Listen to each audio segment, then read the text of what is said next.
नमस्कार मित्रों, मैं हूं डॉक्टर हरिनिवास। चैनल का नाम है संस्कृत साहित्य एवं संस्कृति और आप इस समय आनंद ले रहे हैं अन्नम भट्ट के तर्क संग्रह का। न्याय वैशेषिक का ये ग्रंथ है। सप्त पदार्थों की चर्चा से पहले जरा हम इसकी प्रवृत्ति को जान लेते हैं। महर्षि वात्स्यायन ने न्याय भाष्य में लिखा है, यानी न्याय की टीका में ये लिखा है, उन्होंने जिसके ऊपर भाष्य की रचना की है, त्रिधा चास्य शास्त्र से प्रवृत्ति ही। भाई, इस शास्त्र की तीन प्रकार की प्रवृत्ति है। यानी इस शास्त्र की परंपरा में आपको, जैसे हम किसी कंप्यूटर की बात करें कि कंप्यूटर के कार्य क्या हैं, तो कहेंगे कि आप इनपुट कीजिए, फिर वो प्रोसेस करेगा और आउटपुट में आपको रिजल्ट देगा। मुख्यतः कंप्यूटर के तीन काम हैं: इनपुट, प्रोसेस और आउटपुट। यहां पे भी इस परंपरा की त्रिधा प्रवृत्ति, तीन प्रकार की प्रवृत्ति है। क्या क्या? तो उद्देश्यो लक्षणम परीक्षा।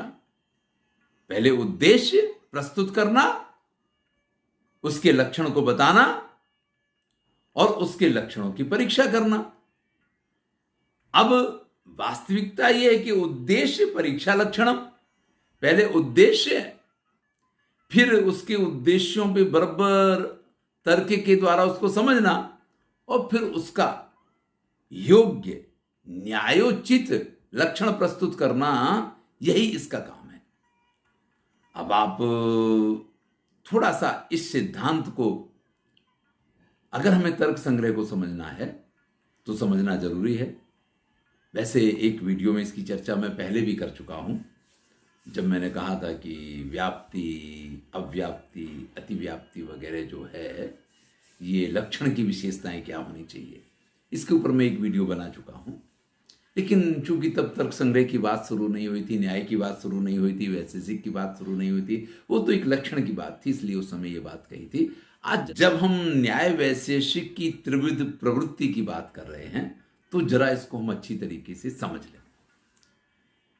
उद्देश्य क्या है? तो नाम कथनम उद्देश्य। सिर्फ नाम लेकर के किसी बात को कहना, यही उसका उद्देश्य है। हमने कहा कि गौ, तो ये नाम संकीर्तन हो गया, नाम लेना हो गया, तो ये हमारा उद्देश्य है। अब उस उद्देश्य का लक्षण अगर हमें करना है तो कोई ऐसा धर्म हमें बताना है, कोई ऐसा विशेष धर्म बताना है जो सिर्फ उसमें पाया जाए, अन्यत्र नहीं होना चाहिए। तो भैया, ये हुआ उसका लक्षण। अब वो अन्यत्र है या नहीं है, ये परीक्षा आपको करनी है। तो मान लीजिए, जिसकी चर्चा हमने प्रारंभ की थी, हमने कहा कि गौ, तो गौ इति, तो गौ में क्या ऐसा है कि जिसके कारण उसको गौ कहा जाए? तो वो तो कह दिया कि गोत्व तत्व ऐसा है जिसकी वजह से उसको गौ कहा जाता है। चलिए जरा समझते हैं इसको। तो हमने कहा कि गौ, तो ये तो इसका उद्देश्य हो गया। अब उसका लक्षण करना है, तो लक्षण क्या करेंगे? याद कर लीजिए, बचपन में आप में से प्रत्येक ने गाय को लेकर के निबंध जरूर लिखा होगा। तो आपने कहा कि जो चार पैर वाली होती है वो गौ होती है। तो भैया, चार पैर वाला तो घोड़ा भी होता है, हाथी भी होता है, गधा भी होता है, बहुत सारे प्राणी हैं जिनके चार पैर होते हैं। तो चार पैर वाला जब आपने इसका लक्षण किया, तो वो लक्षण तो अतिव्याप्ति वाला है। यानी गाय के भी चार पैर होते हैं, लेकिन चार पैर वाले बहुत सारे प्राणी पाए जाते हैं, तो ये लक्षण तो नहीं चलेगा। तो आपने दूसरा वाक्य लिखा कि उसके सींग होते हैं। तो चलिए, सींग की बात कर दी तो घोड़ा निकल गया, गधा निकल गया, सींग बिना के जितने प्राणी हैं वो निकल गए। लेकिन सींग वाले प्राणियों में भी हिरण भी होता है, भैंस भी होती है, और आप जानते हैं कि बकरी वगैरह भी होती है इसमें। तो इनमें से गाय कौन? तो यहां भी वो जो अतिव्याप्ति वाला दोष है वो बना रहा। अब आपने कहा कि जो दूध देती है वो गाय होती है, तो भैया दूध भी बकरी भी देती है, भैंस भी देती है, ऊंट भी, यानी ऊंटनी जो होती है वो भी दूध देती है। दूध तो अगर आप में ताकत है तो शेरनी भी देती है, लेकिन सोने के पात्र के अलावा वो दूध कहीं टिकता नहीं है। तो दूध तो सभी पीते हैं, लेकिन जो शिवाजी जैसे वीर होते हैं वो जीजाबाई जैसी शेरनी माता का दूध पीते हैं। चलिए हम विषय पे रहें, तो दूध देने वाले जितने प्राणी हैं वो सब इसमें आ जाएंगे। आजकल तो दिल्ली में तो डेयरी भी दूध देती है। आप सिक्का डालो और नीचे बाल्टी रख दो तो उसमें से दूध आ जाया करता है। तो भैया ये सब तो गाय नहीं माने जाएंगे।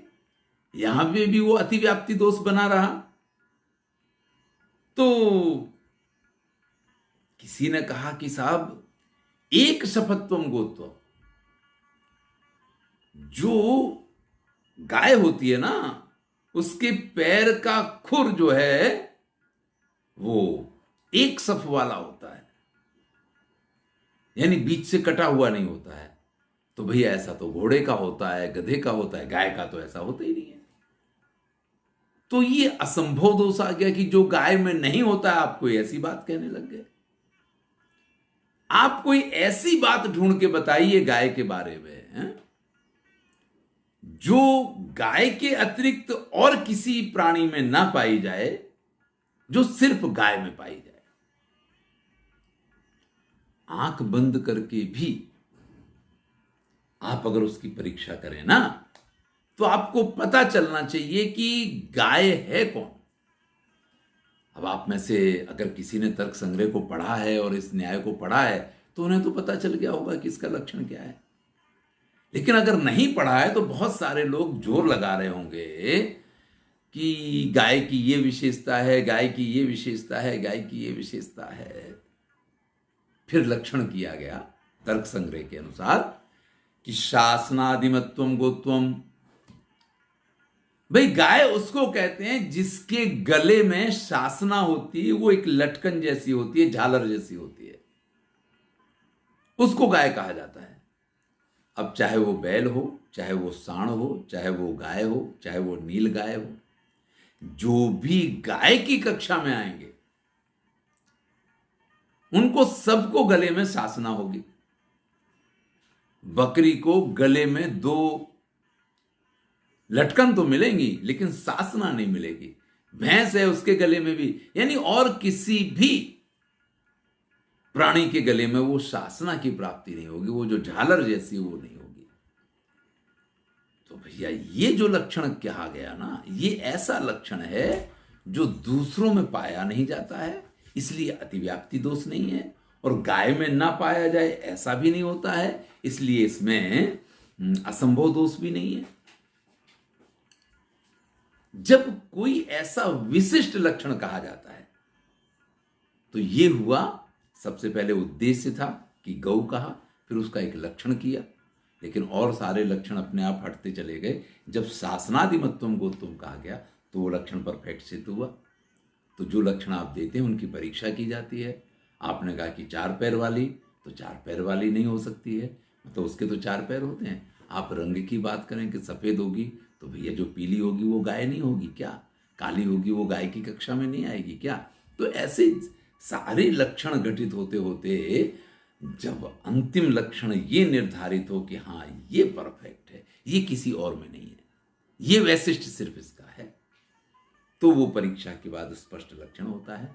और यही यहां पे आप जिस पदार्थ की सिद्धि करेंगे उस पदार्थ को इन्हीं 3 पैमानों के आधार पे, कि पहले उसका उद्देश्य कहा जाएगा, फिर उसका लक्षण किया जाएगा, उस लक्षण की बराबर परीक्षा की जाएगी, और परीक्षा के बाद जब वो लक्षण बिल्कुल सत्य सिद्ध होगा, योग्य सिद्ध होगा, तो फिर आप ये मान लीजिए कि भाई हाँ ये लक्षण इसका बन गया। यही न्याय और वैशेषिक की परंपरा है।